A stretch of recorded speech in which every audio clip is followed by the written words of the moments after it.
When I started playing footy, I was actually quite old. I was 18 when I first started playing footy. Dad was a pretty big influence on me in my footy career. He's a huge fan. He doesn't miss a game. Any chance he gets to watch the boys every weekend. Poor mum has to sit on the couch with him and he just yells frantically at the TV. He loves, he claps. We actually had a noise complaint once and the police came around.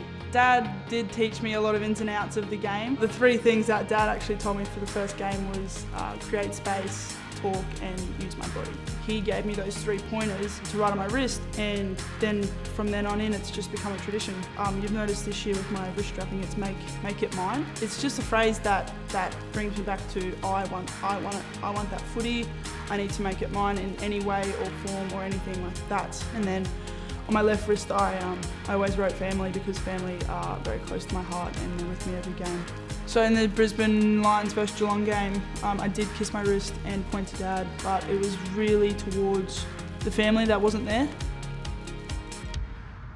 Dad's adoption story is very non-spoken about. I didn't realise the extent of it until I called him. I could tell in his voice.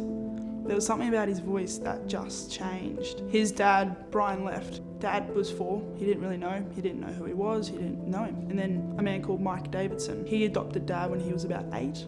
Dad was quite content with his little family. He didn't want to talk about it. He didn't want to reach out. He just wanted to continue with his life. 20 odd years later, 30 odd years later, they conceived my brother Jacob. Jacob had a lot of health problems. He was born with 1 kidney. Mum reached out if there are any sort of medical history in the family. So Dad wanted to come to terms and rekindle his relationship with his dad. Finally tracked him down and found out that he was Indigenous. Yeah, what I've discovered from my Indigenous side is my mob.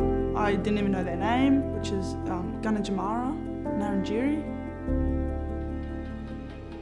I was approached to design Indigenous Guernsey. They asked me, they're like, would you like to be involved in designing? And I was like, I actually failed art in school. I dove into more information about my family and found out my totem was the black swan.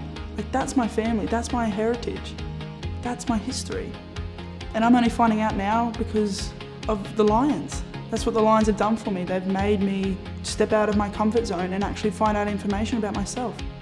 The best thing about reconnecting with Dad's family is there was never an awkward silence. There was never like that awkwardness in the room. It was just like when we walked in that front door, arms were open and we were home. When I grow up and have little Dakotas running around, I want their friends to come over and feel like they're at home. I don't want it to just be a house. I want to walk in and just be like, this is my home, and I want it to be loved, and I want it to be cherished, and I want it to be somewhere, a safe place for everyone to be.